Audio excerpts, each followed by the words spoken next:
About invariants of holomorphic foliations, but let me give myself some minutes to say something that for some of you is well known, but for others it is not. More or less 30 years ago, 25,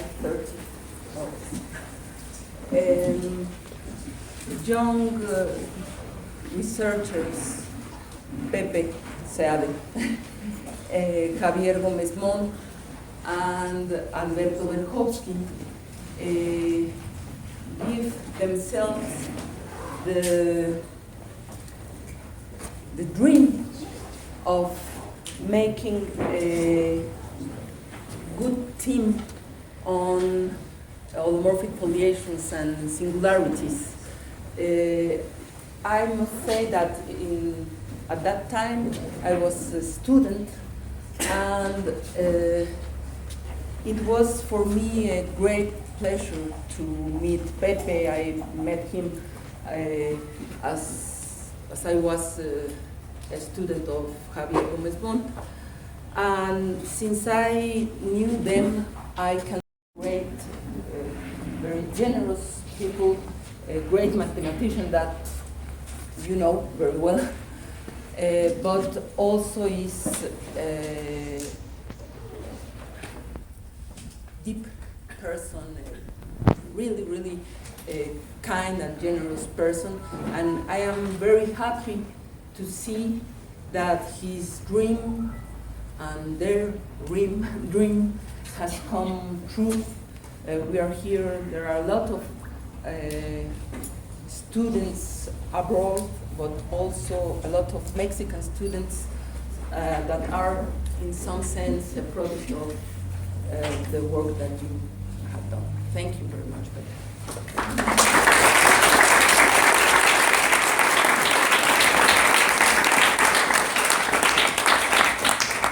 Well, now let us turn to holomorphic foliations.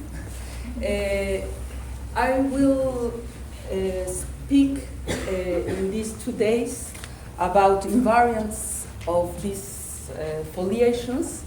I will start first with some classical, and that was the way I knew Pepe, with topological invariants. And tomorrow I will talk about analytic invariants. So we are going to see the invariants.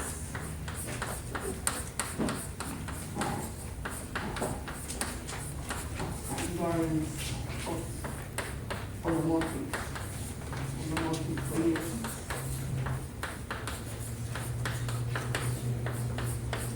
And we will look to topological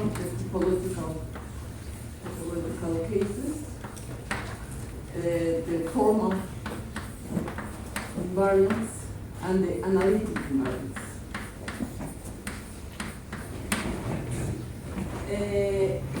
What I will see today is these invariants together with this. One of the main questions is to have the weakest invariants, the topological or formal invariants, and to get whether or not these invariants or the classification, the topological or formal classifications, implies the analytic classification. So to get from the weakest classification, the strongest one. That is the problem.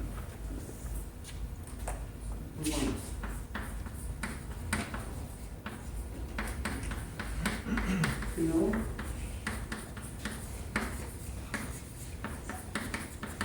Where were you?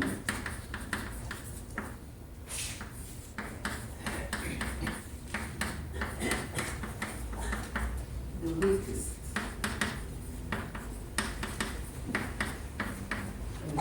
equivalence.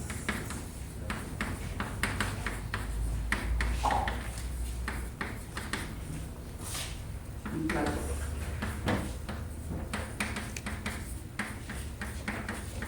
this from this.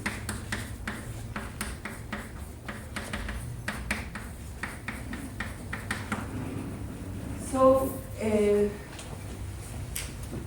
I will be in this field today, and tomorrow I will talk about this this kind of relations and talk about Tom's invariance.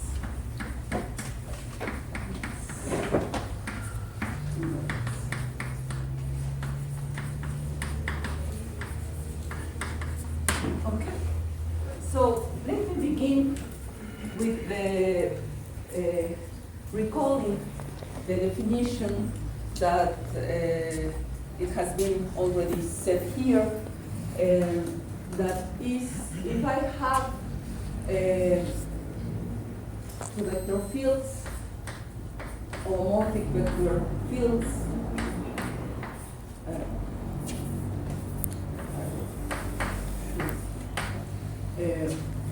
where we have C equals to C1 and Cn, and have another vector field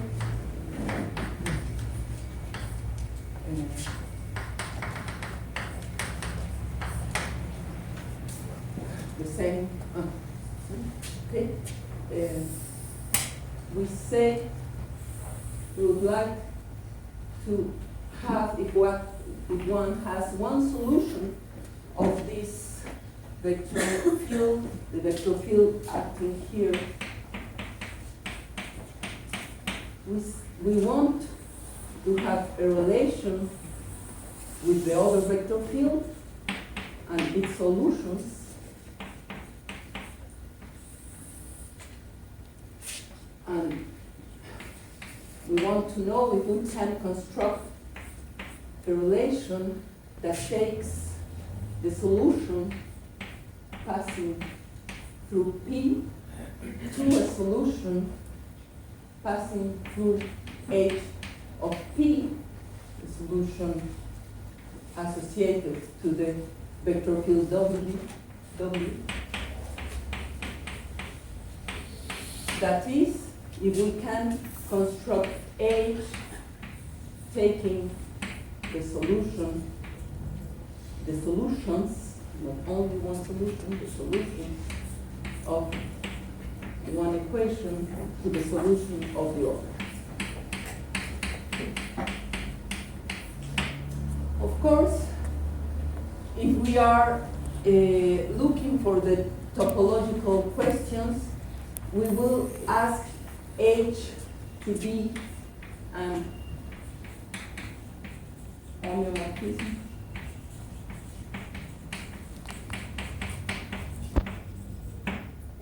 And then we say that both equations are topologically equivalent. A homomorphism implies sit is topologically equivalent to that. If we ask H to be a biholomorphism,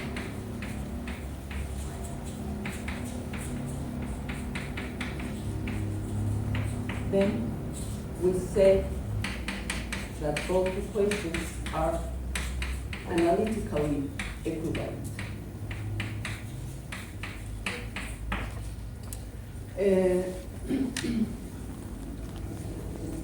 Okay, let me start with the, of course there is something else that is the case when I don't look to the parameterization of the solutions, but only to the curves.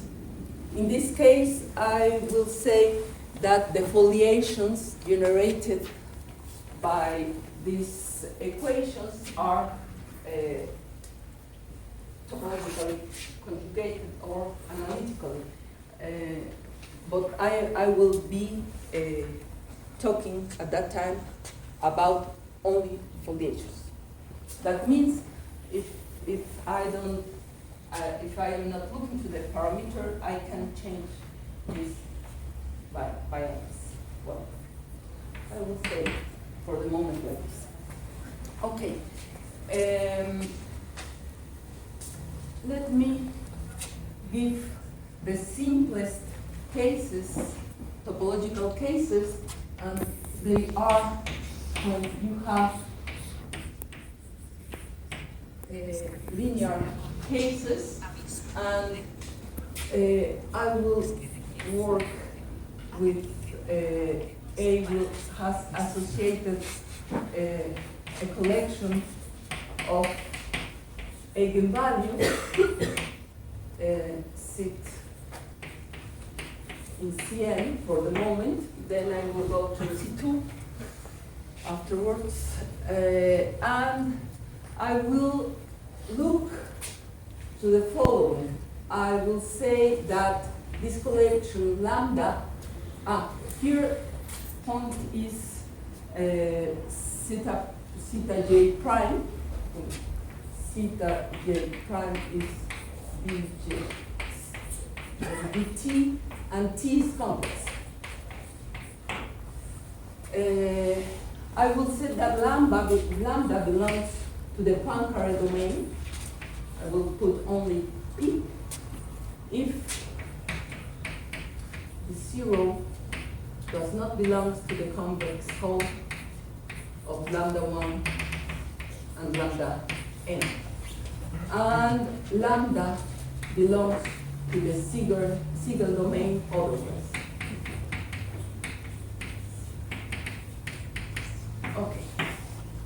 Okay. I will also need lambda hyperbolic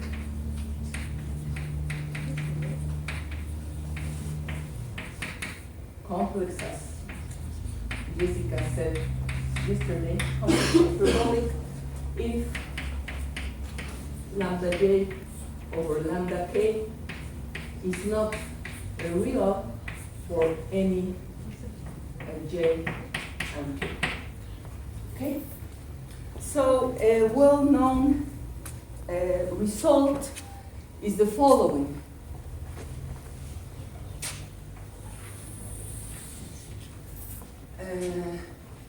It was a theorem that one can say that it was a remark of Arnold and then a work of Camacho, Coiter,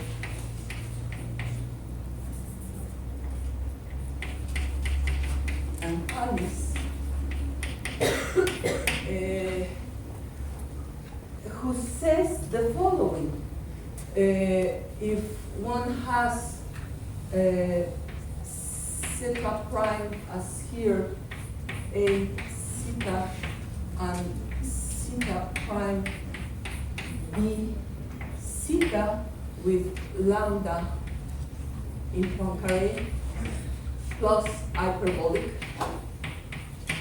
and here mu, a collection of proper values in Poincare and hyperbolic, then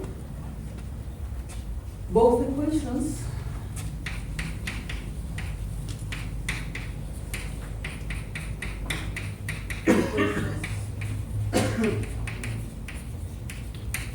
are topologically equivalent.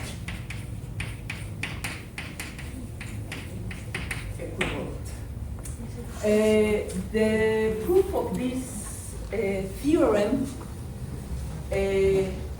goes through Arnold's observation that was the following.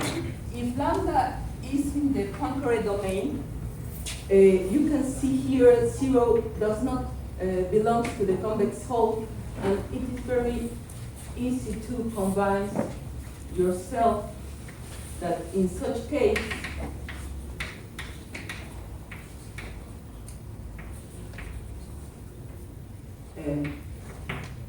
you can multiply the values by a complex number, alpha, to make them have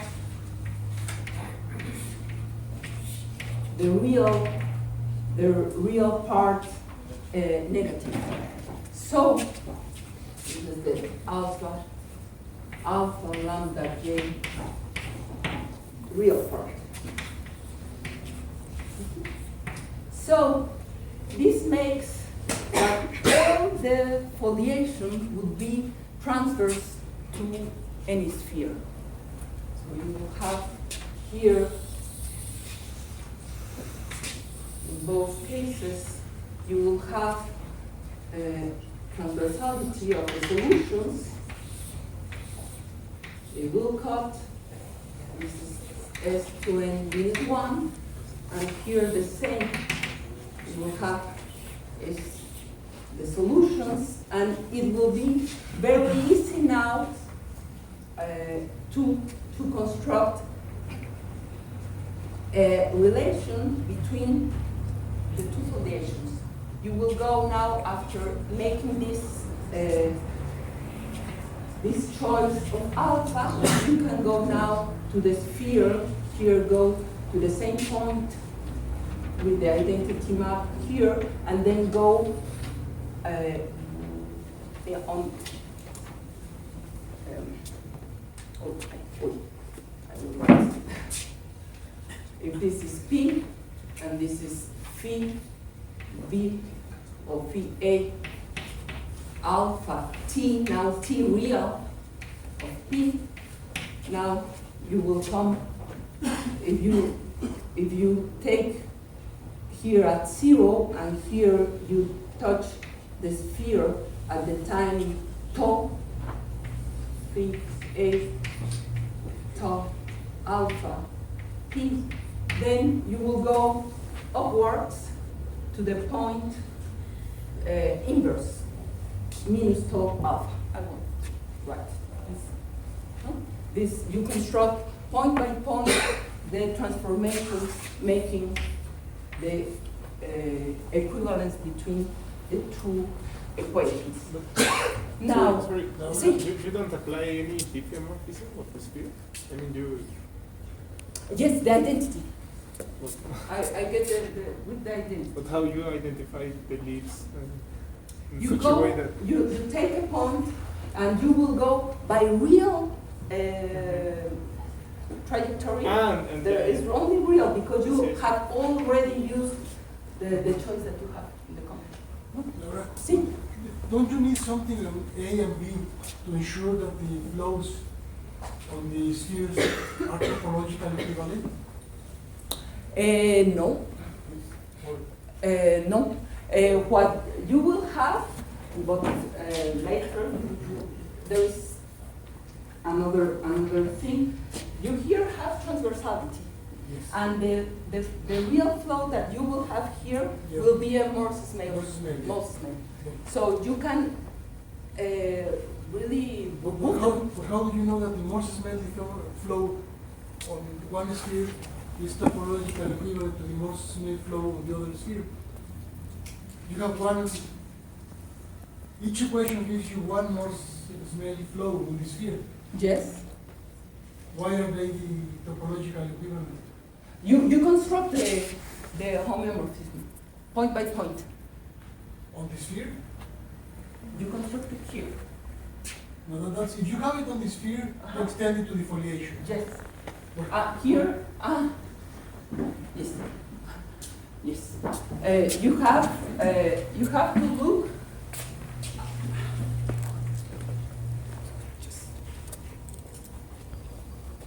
Well, it's a good answer. Good question. This.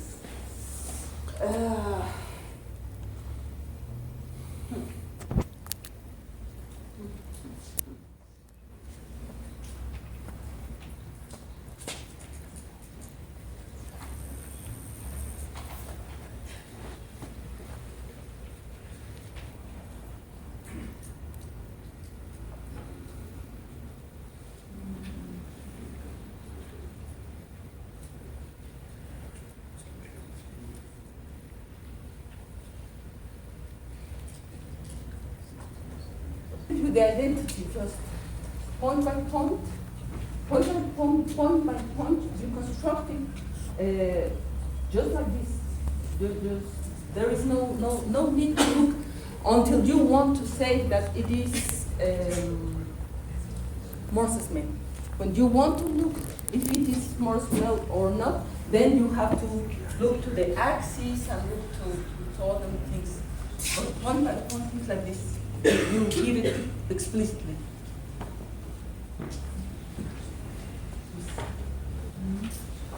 Well,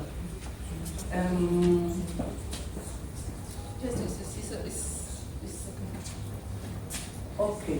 Now, so we have this result that is they are topological equivalents. Now, let us look to the other case. The other case is when lambda is on the single domain. So let us take sit point A sit and sit point B sit, lambda in the single domain plus hyperbolicity, and lambda in the, and mu in the single domain plus hyperbolicity. I'm sorry, I have another question. This equivalence is local, or you know that no, by this? This is global, because you have a cone, so it is in all CN. No CN. You get this. So by multiplying by lambda, you have transversality for any? By alpha. By alpha. Yes, you can get the transversality all the time because you have this. Now, for the single case, the things are not so easy. This is a theorem of the same Camacho, Kuiper.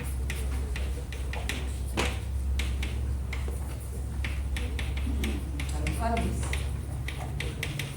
and Ladis and Indefinite.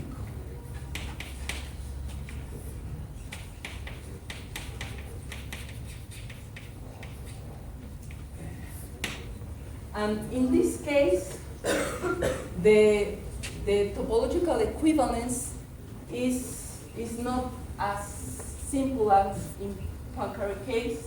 You will have that these equations are topologically equivalent if and only if there exists a linear real transformation. Let me write it like this, with A, B, C, and D, such that it transforms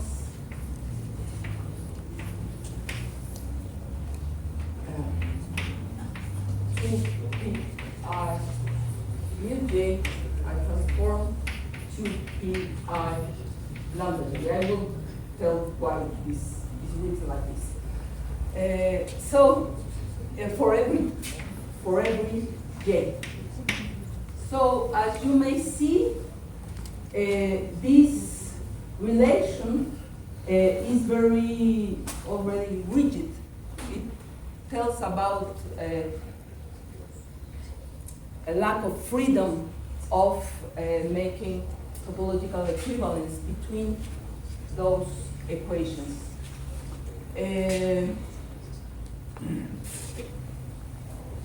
ABC and D are real? Real. Thank you. I said it, but it was real. That's it. So, what are these numbers? Maybe here.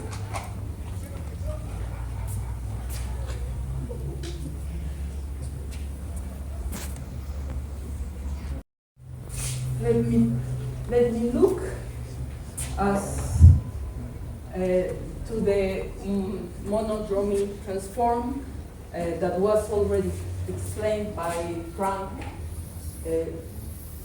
yesterday and today. And let me put it like this.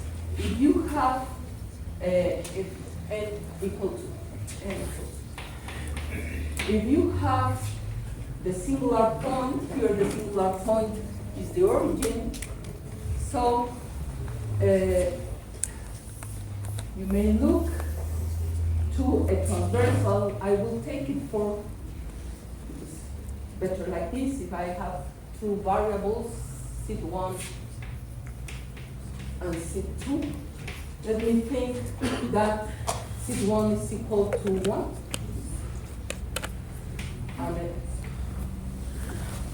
And take gamma, a transversal, to the solution sig1. So if you take a loop around the singular point by the same thing that Frank said, analytic continuation, you will get here a mapping that comes here and returns not necessarily in the same point. And if this is C, then I will say that here I will have delta C, and delta C will be, if I put both coordinates, you will see it like 1 in the first coordinate, and in the second coordinate you will have a 2 pi I lambda 2 over lambda 1. If I iterate this, you will have n, and here n, and just this 2 pi over lambda 1 is called the period, and this is the one that appears here. The periods of both equations are related, are linked by this linear transformation. In the Poincare case, when you look to the monodromic map, you will see that this gamma here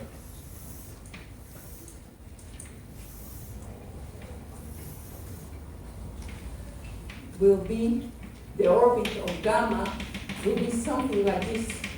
It will accumulate to a point, and this reflects the beautiful picture that Frank made this morning, the solution accumulating to here. I cannot draw it in a different way now. This is this point, and the solution are accumulating here to this point. The same will happen if I take another transversal to this solution. So this is in the Poincare case.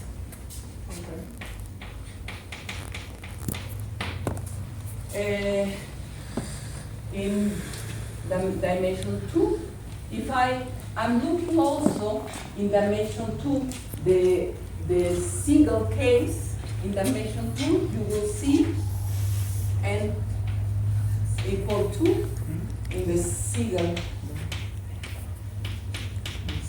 case, you will have the following. You will have that both lambda 1 and lambda 2, you have the origin to have 0 in the here, in the convex hull of lambda 1 and lambda 2. And in this case, you will have here a real relation, and therefore you will have orbits in a circle, as Frank has already said. Okay. As far as we see in this expression that I put here, one can think that for linear equations, the monodromy is a linear transformation. But it is not the case. If you look to the following simple case, if you look to point sigma C2 equal to lambda 1, lambda 0 with a Jordan block, then the monodromy mapping is not going to be a linear map. Delta is no longer a linear map.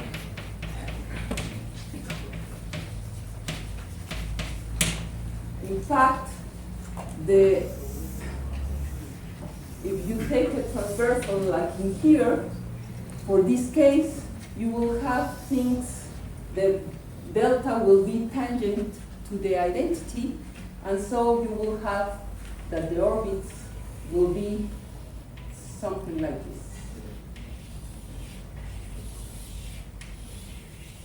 Points in this case. So, with this Jordan block, one can prove that in such cases,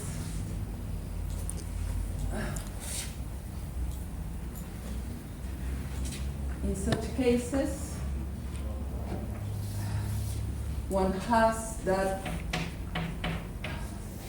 lambda 1, lambda 0, and then lambda 2, lambda n, and zeros. And the other equation with mu 1, mu 0, 0, mu 2, mu n.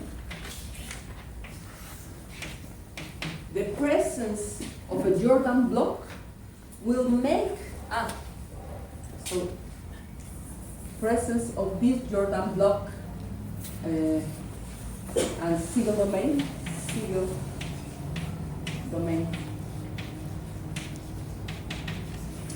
and for lambda 2 and lambda 2 and lambda n plus hyperbolicity between this. Of course, this cannot be taken. Then the topological equivalence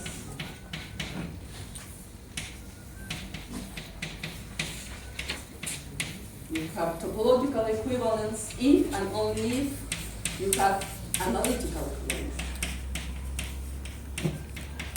And this is proved by proving that in this matrix with the presence of a Jordan block, you will have here simply A in B, B, A complex sum. So the monodromy, as you can see, helps one to answer to some questions. What about, let me tell you, what about nonlinear cases? Then we have maybe here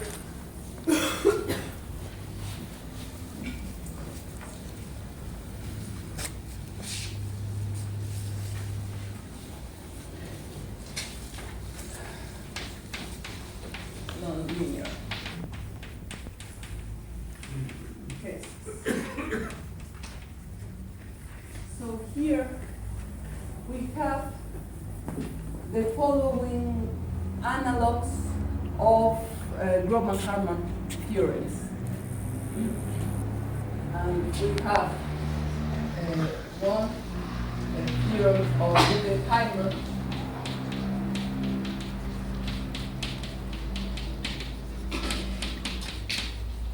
that tells you that if you have sit being sit plus higher order terms, sit is Cn, and lambda, and lambda in the Poincare domain plus the condition of hyperbolicity, then this equation will be topologically equivalent to its linear part in a neighborhood of the origin, that is locally. This is the result of Guggenheimer, and for the Siegel, this is very well known from a lot of years, and a theorem that is not so much known is a theorem of Marc Chaperon in the Siegel domain. In the Siegel domain, he also was able to prove the topological local equivalence of the equation plus higher, the nonlinear equation with lambda in the Siegel domain plus hyperbolicity. You can also prove that it is topologically equivalent to its linear part. It's a long work of Marc to get this result. So now let me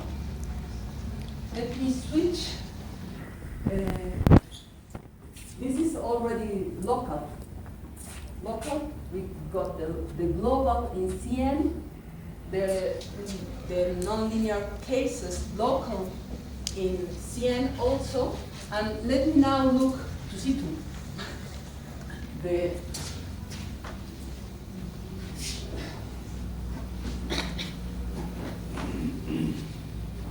I will look to equations that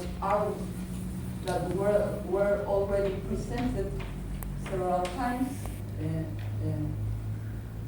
That are xy and y q xy, where p and q are polynomials.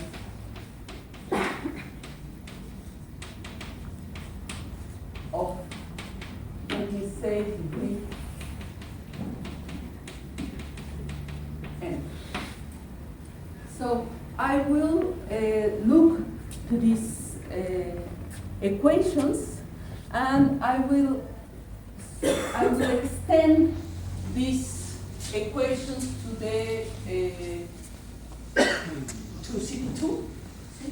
Extend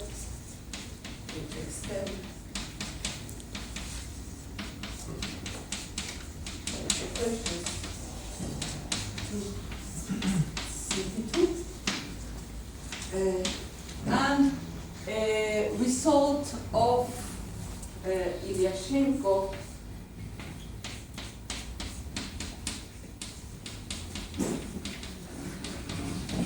of 1978 is also an old result, states the following, that if you have, let me, in this case, the polynomials are homogeneous, right? No. How you Of the degree n, and in another one, I am in C2 okay. and extending to CPN. Or if you want to say like in another way, in an affine card, they can do this.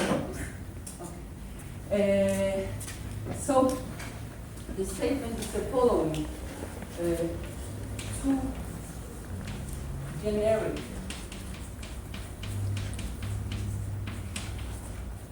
and let me put like this close enough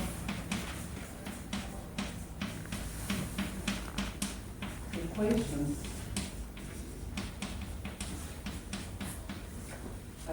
two generic close enough topological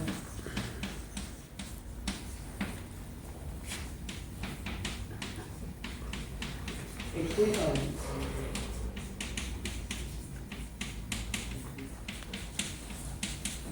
equations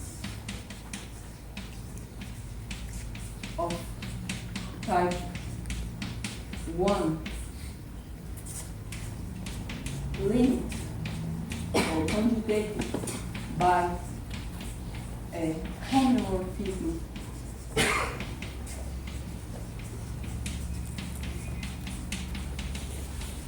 near to the identity map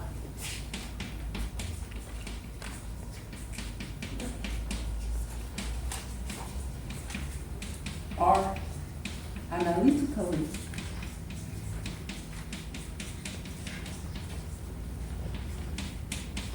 equivalent.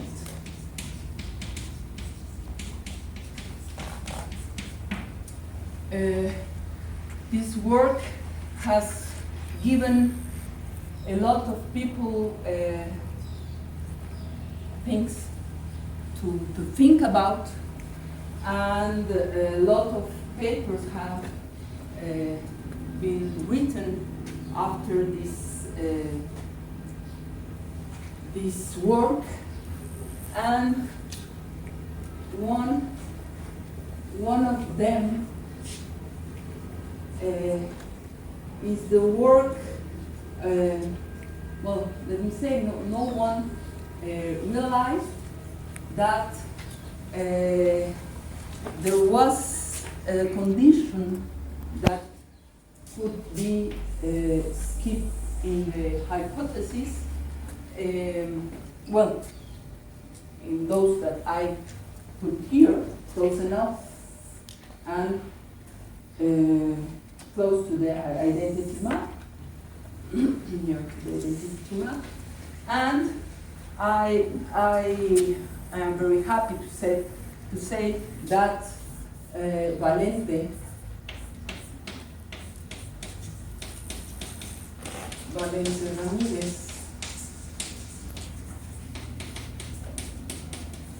has proved, I can say this? Yeah. Okay. Oh. Okay. That for n equal to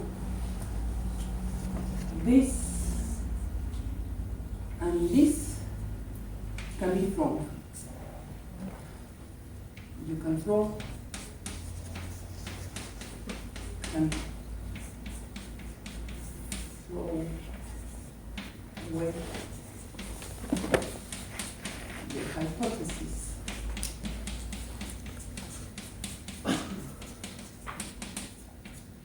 Of closeness.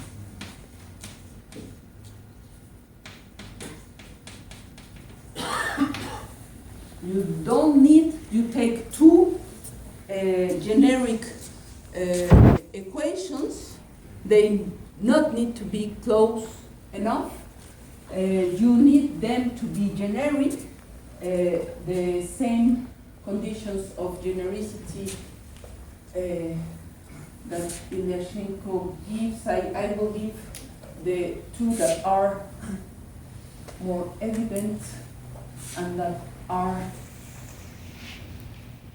the following. You have the line at infinity.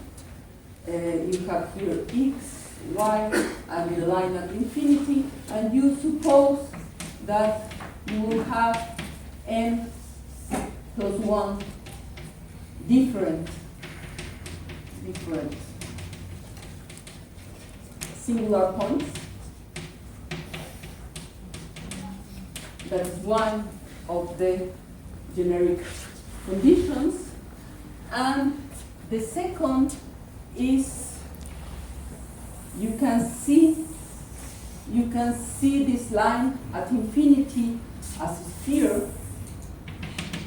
And so you will have here your points, your singular points, and if there is a holonomy group induced by taking the loops around the singular points, and this will give you delta j, delta 1 to delta n transformations, and the holonomy group will be generated by those transformations, and you will need to ask this group to be non-solvable. The non-solvability of this group needs to be non-solvable. And this is the second evident hypothesis that was used here and that Valente uses. There are two more hypotheses, but less easy to speak about them, but they are also generic. And then Valente has got this rigidity, the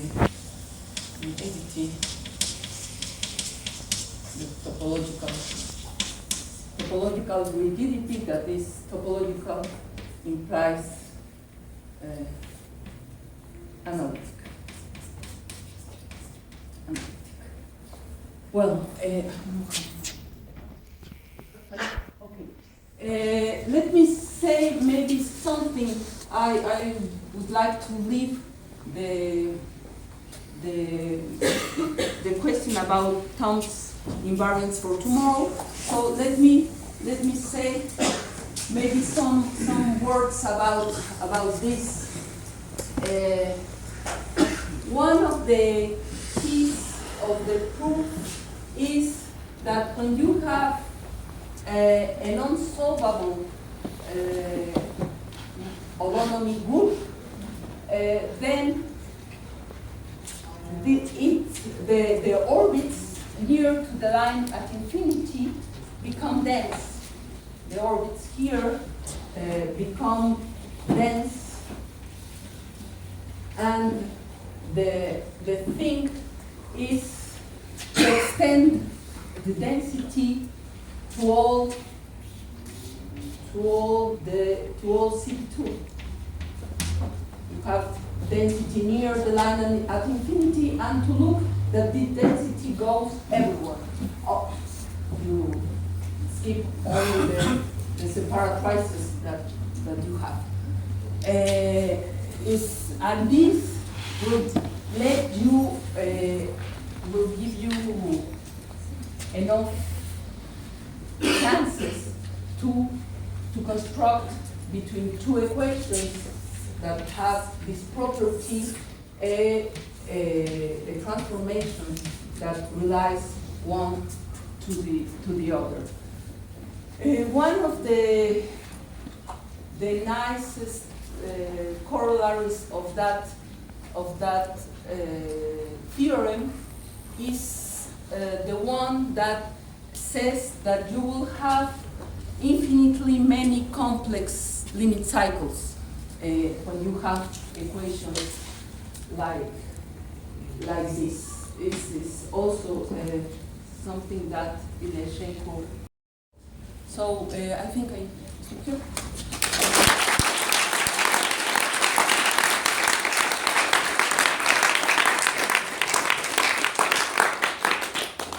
Are there any questions?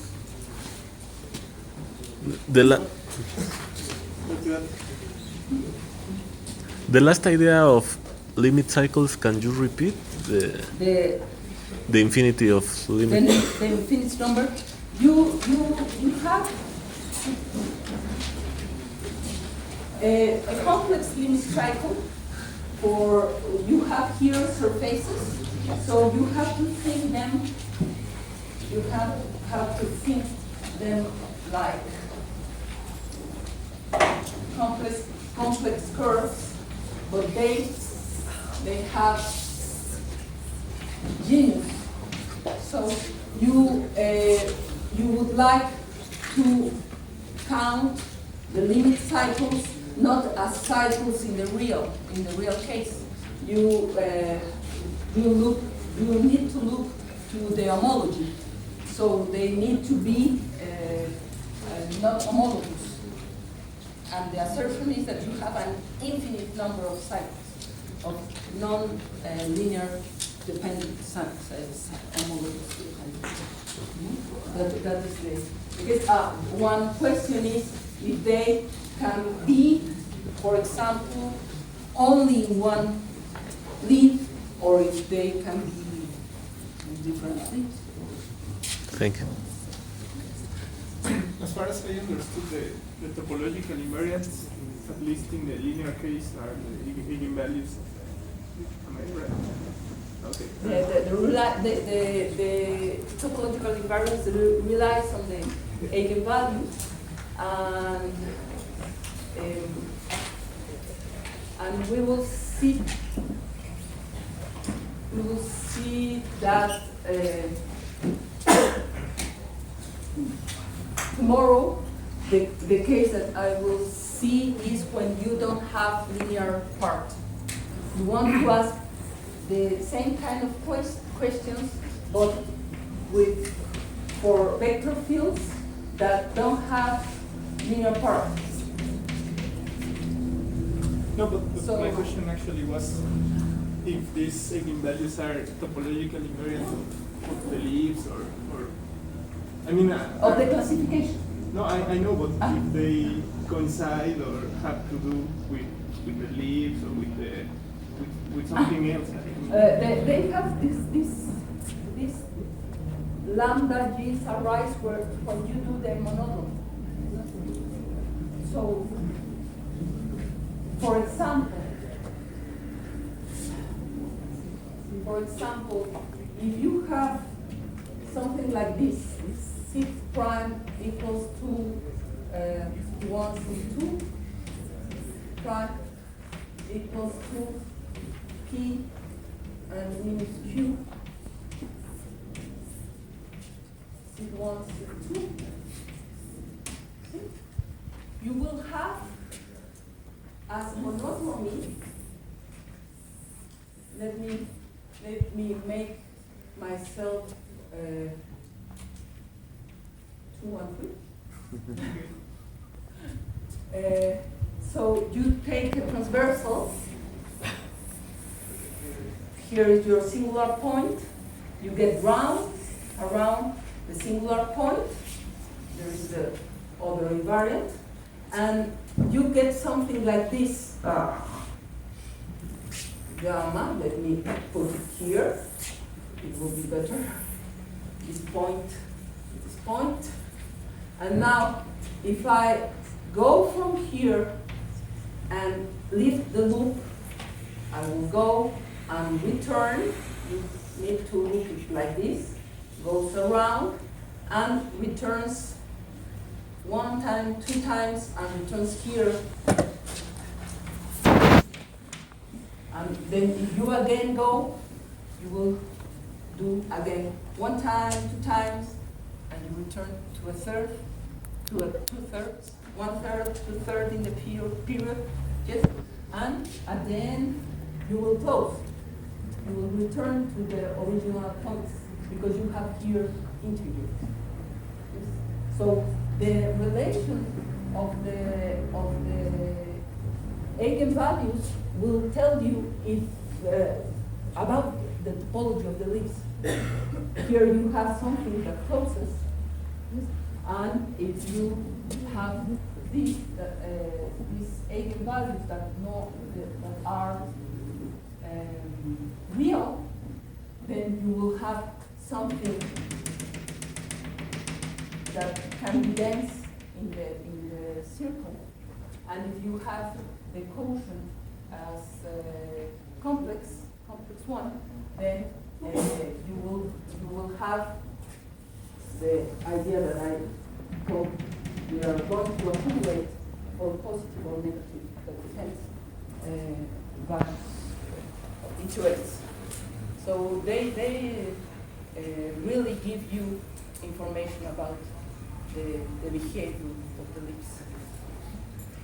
In the Siegel domain, you can see that the leaves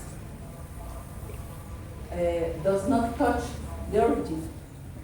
The leaves are complex surfaces, but they have a minimum distance to the origin.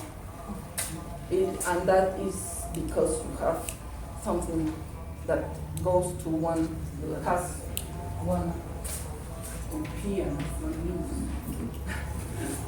Go two different ways.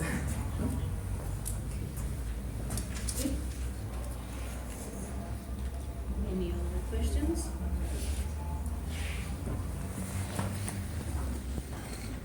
Thank you.